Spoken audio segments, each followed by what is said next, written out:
একটা নতুন দিন। এখন আমি যে ব্রিজটার উপরে আছি সেই ব্রিজটা হচ্ছে ইছামতি নদীর একটা ব্রিজ, আর নিচ থেকে বয়ে চলে গেছে ইছামতি নদী। এদিকে ভিউটা আরও সুন্দর, কেননা সূর্যের যে ঝিকিমিকি ভাবটা সেটা এখানে পড়ছে, আর নৌকা রয়েছে এখানে। আর যদি আমরা রাস্তা পার হয়ে ওই পারে চলে যাই,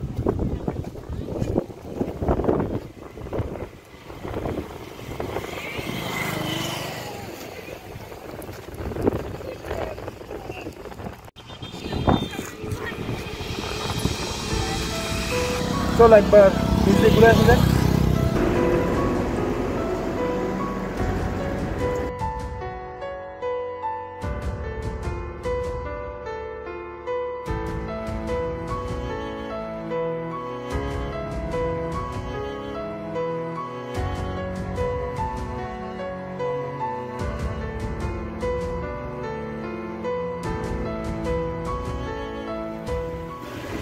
আমাদের আশপাশটা কত সুন্দর, তাই না?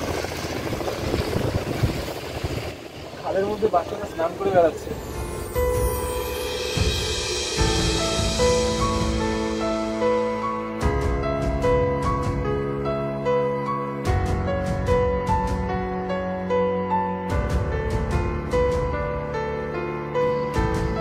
পথ চলতে চলতে এখানে একটু দাঁড়ানো, কেননা এত সুন্দর একটা দৃশ্য দেখে আর এত সুন্দর একটা প্রাকৃতিক পরিবেশ দেখে দাঁড়াবো না, এটা বোকামি হতো।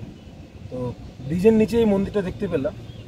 একটা এই পাশে যে মন্দিরটা দেখছি, যে চূড়াটা রয়েছে, সেটা হচ্ছে গঙ্গা যমুনা মন্দির, আর মাঝখানেটা হচ্ছে শ্রী জগন্নাথ দেবের মন্দির, এবং তার ওই পাশে যেটা রয়েছে সেটা হলো শীতলা মন্দির। আর পিছন দিকটা রয়েছে শ্মশান। আর যেহেতু ইছামতি নদী পাশে রয়েছে, সেহেতু এখানে মানে শ্মশানের শেষকৃত্যের যে কাজবাজগুলো হয় সেগুলো করতে সুবিধা হয়। সেই আমার যাত্রা এখানেই তো শেষ নয়, এখন অনেক দূর যেতে হবে। তো আর কথা না বাড়িয়ে যাওয়া যাক, চলো।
হতে পারে, তার জন্য আমি এক্সট্রিমলি সরি।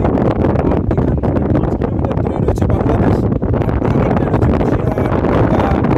সবকিছু এখানে নদীর উপর মেঘের ছায়া পড়েছে, যেটা দেখতে আরো অসাধারণ লাগছে। আর বৃষ্টি যদি নেমে যায় তাহলে সেটা তো আরো সুন্দর করে তুলবে জায়গাটাকে।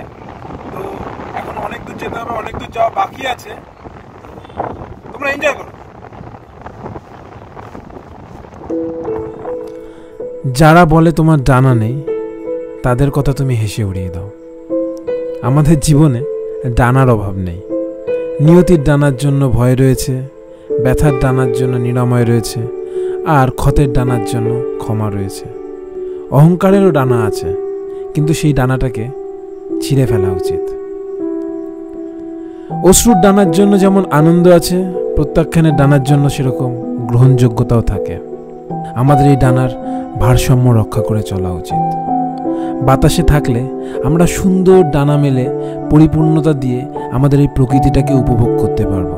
আমাদের আশেপাশের প্রকৃতিতে যে পাখি, গাছপালা, নদী, প্রত্যেকটা ছোট ছোট প্রাণী রয়েছে, তারা তাদের নিজস্ব উদ্দেশ্যকে সার্থক করার জন্যই পৃথিবীতে এসেছে। তারা প্রকৃতিকে আরও সুন্দর করতে এসেছে। কিন্তু আমরা কি করছি? মানুষেরা বিচ্ছিন্ন করার চেষ্টা করে চলেছে। আমরা দেশ ভাগ করছি। আমরা আমাদের স্বার্থসিদ্ধির জন্য বিভিন্ন আদর্শ গড়ে তুলি, আর সেই আদর্শগুলো আমাদের কিছু কিছু ক্ষেত্রে এগিয়ে দিলেও কিছু কিছু ক্ষেত্রে আমাদের আবার পিছিয়েও দেয়। জীবনটা বাতাস বানিয়ে নাও, আর তোমার ইচ্ছেগুলোকে ডানা, ব্যাস উড়ে বেড়াও। এটা হচ্ছে ঘোজাডাঙ্গা বর্ডার, আর একদম বর্ডারের পাশে আছি আমি। আর দুই পাশে যে ট্রাকগুলো দেখছো, এই ট্রাকগুলো বাংলাদেশি মাল নিয়ে আসে এবং বাংলাদেশি মাল নিয়ে যায়। এক্সপোর্ট ইম্পোর্টের কাজ হয় এখানে।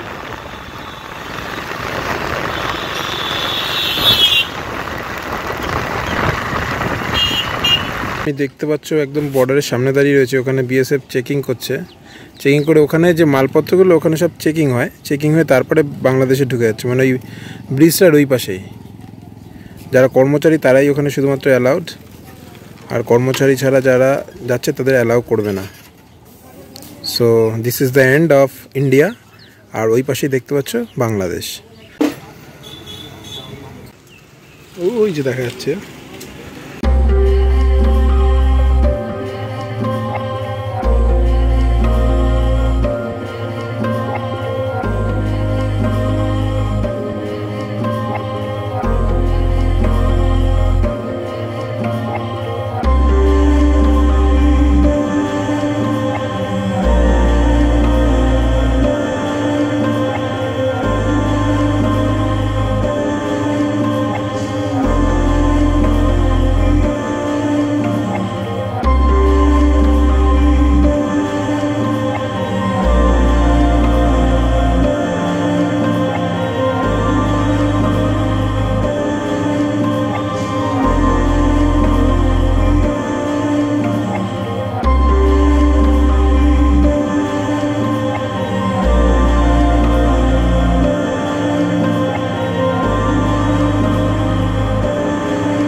আর এইখানে 3 ধরনের লোক যেতে পারে, মানে যারা গ্রামবাসী তারা যেতে পারবে, যারা ডিফেন্স ফোর্সের তারা যেতে পারবে, আর যারা কোনো কাজের সঙ্গে যুক্ত বা যারা দুই দেশের মধ্যে এক্সপোর্ট ইম্পোর্টের কাজবাজগুলো সামলাচ্ছে তারা যেতে পারবে। তাছাড়া আউটসাইডার্স নট অ্যালাউড। ওখানে একটা ব্রিজ রয়েছে, ওই ব্রিজের ওই পাশে নট অ্যালাউড। সো আমরা আর এগাইনি, যেটা নিয়ম সেটা মানতেই হবে। তো এখন আবার অন্যদিকে যাত্রা শুরু।